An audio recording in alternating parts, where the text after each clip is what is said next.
say, where are all the bodies? American tourists, a young couple named Janai and Riley, arrive in Iceland to admire the magnificent nature and spend some time alone together. They check into a hotel and begin their sightseeing with a visit to a geothermal pool. Janai knows that Riley has spent all his savings on this trip and appreciates it. Though Riley doesn't think he did anything extraordinary, he just wanted to make his beloved happy. Janai notices that Riley brought his father's Rolleiflex camera and a lot of film. She is surprised that he prefers this outdated technology over a modern digital camera, but Riley explains that he dreams of capturing the imperfections of the moment rather than having a computer program automatically correct all the mistakes. He admits he's still learning, but he's striving for perfection and promises to take her portrait. One day they visit an old church and a priest tells them its history. The man is convinced that life in pre-Christian times was simpler. It was an era of long journeys and discoveries. The couple tours the island's landmarks, goofing around and capturing everything on camera.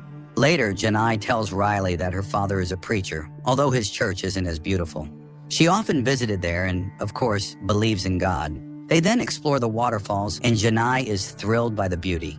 They are very happy and consider the trip wonderful. However, at night, Janai can't sleep. It's too bright outside. She looks out the window and sees strange flashes of light in the distance, mistaking them for an exceptionally bright aurora borealis. But exhaustion takes over, and she falls asleep. In the morning, Riley wakes Janai up at 10 a.m., not noticing the date that appeared on his digital watch, 2028. Janai, however, still lives in her own time and finds it hard to wake up. The constant daylight outside is also a challenge for her. Nevertheless, she somehow manages to get out of bed. The couple heads out for breakfast, but it turns out that no one has prepared it. In fact, there's a strange silence and emptiness all around. There's no sign of the staff, nor of other guests. Riley suggests they go to a cafe, and the couple steps outside, but here too the emptiness reigns. There isn't a single passerby, although the traffic lights work perfectly, and the signs above the establishments and shops are brightly lit. They are puzzled. Maybe there's an event in the city today, or a holiday? Riley remembers the solstice, an ancient celebration, and wonders if all the townspeople, young and old, have gone to it. The couple walks down an utterly deserted street, occasionally shouting, but there's no one around, no staff in the shops, and no one responds to their calls. Their personal phone calls also go unanswered. Soon, Riley and Janai enter an empty cafe where Riley notices several working televisions, but every channel shows everything except the news. Janai starts to panic. Riley is equally baffled. If there was a plague, where are the bodies? If aliens are to blame, where is their ship? There are no new emails or posts on the internet, no activity at all. They return to their room, where Janai continues to call her relatives and friends, but all remain silent. The internet works, but there are no updates. Riley launches a world map view, but the same picture is everywhere. Empty cities. He takes Janai outside again. Soon they notice a working car, and without being able to find the owner, they simply take it. The couple drives around the city and eventually reaches the church, but everywhere there is the same silence and emptiness. Then they drive out of the city, but it's the same there. Their parents do not answer the calls. Only answering machines are working everywhere. They continue to speculate about the causes of what happened. Riley suggests various theories, even the possibility of the second coming, but Janai is tired and wants to sleep, so they return to their room. In the morning, Riley suggests making breakfast, but Janai is completely drained and doesn't want to move. She dreams of leaving the island, but how can they do that? And she is also tormented by thoughts of being chosen. Maybe they were needed for something by God. After all, it's impossible to explain what happened otherwise. Riley, on the other hand, believes it's all about a virus, and it's quite possible that the entire population of the island simply fled. Riley tries to remain optimistic. He makes coffee for Janai and then takes her to the store. Filling the trunks of 2 SUVs with groceries, he drives Janai to a house they have chosen. Later, they go to a store and pick out new clothes for themselves. Riley explains that the electricity on the island is powered by geothermal energy, so most likely it will continue to function for a long time until the equipment breaks down. Riley does his best to distract Janai from sad thoughts. They drink at a bar and then play strip games, but in the morning they suffer from hangovers. Janai again talks about being tested, but faith and religion are not the same. And who knows what God has planned? However, for now, this world belongs only to them. They continue to tour the island, and Riley takes pictures of Janai in all the scenic spots. One day they find a geothermal pool and enjoy a bath there. Then they make love and sleep right on the grass. When she wakes up, Janai admires the beauty of the island's nature, while Riley tirelessly photographs her. One day they go to get groceries, and while Janai punches cereal boxes, Riley, riding a shopping cart, falls and injures his arm. In the evening, he invites Janai to a romantic dinner. The couple dresses up and Janai applies makeup, but once they sit at the table, she immediately starts an unpleasant conversation because she can't stop thinking about what happened during the day and pressures Riley to promise not to put himself at risk again. After all, what would happen to her if something happened to him? They are completely alone here, and no one can help them. Janai sinks deeper into depression despite Riley's promise to take care of himself. She remembers her home and a book that is very dear to her. Her father once gave it to her, and she turned it into a kind of diary, writing down the events of her life on its blank pages. She even confessed her love for the first time there, and now she dreams of just holding it in her hands. Riley reminds her that they have each other, and they will be able to survive.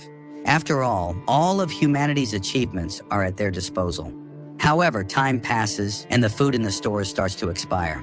Janai is very annoyed by Riley's habit of eating perishable foods out of order, as he doesn't think about tomorrow at all. Soon the electricity will run out, which means there will be no more meat. To this, Riley suggests they take up farming and hunting, which only makes Janai laugh. Well, he might shoot a cow, but what will he do with it then?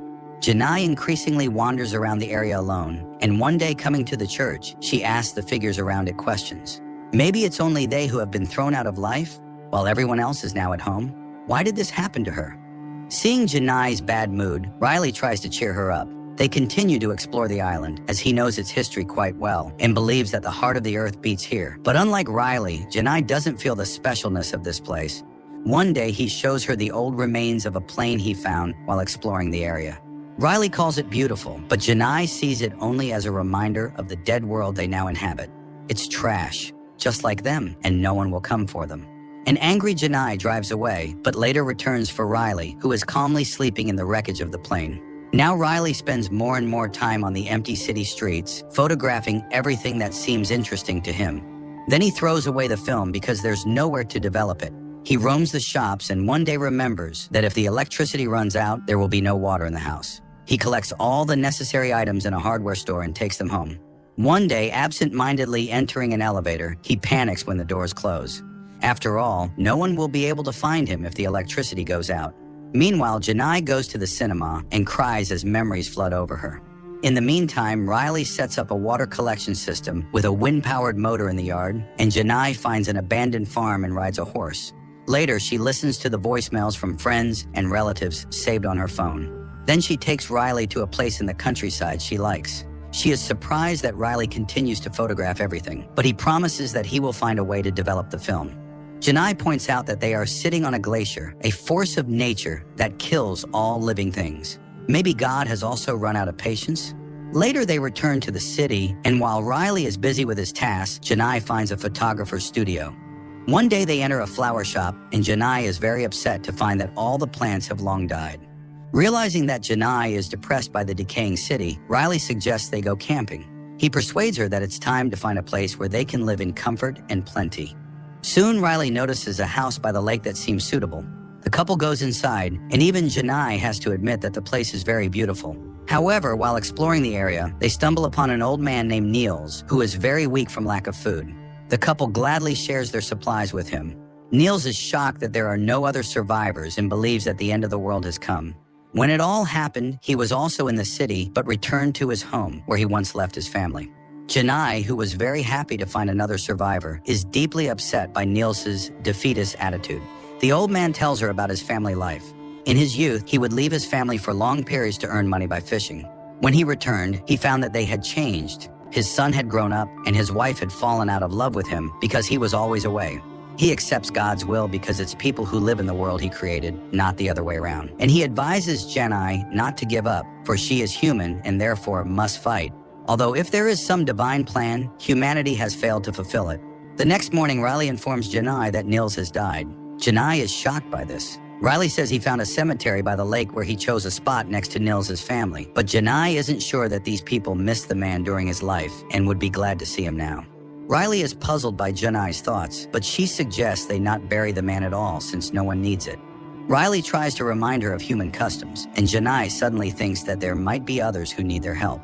After returning to the city, Janai becomes obsessed with searching for other survivors. She drives house to house, marking the empty ones with red tape. Riley suggests that she is looking for answers where there are none, and that instead they should try to make the most of their new life. But Janai isn't sure this can be called life. While Janai rushes around the city, Riley finishes building his wind turbine in the yard. Time passes. The couple continues to walk around the island, and Riley continues to photograph Janai. One day he takes her to a waterfall and says that water is always alive. It flows, freezes, melts, and flows again. Life tries. There is no yesterday or tomorrow here. There is only today. They need to try to understand this and survive. But Janai interrupts his musings with a kiss. Later, they return to the house, and Janai notices that the water is running out. She washes the dishes in a basin while Riley goes to sleep. Suddenly, she notices an email on the laptop.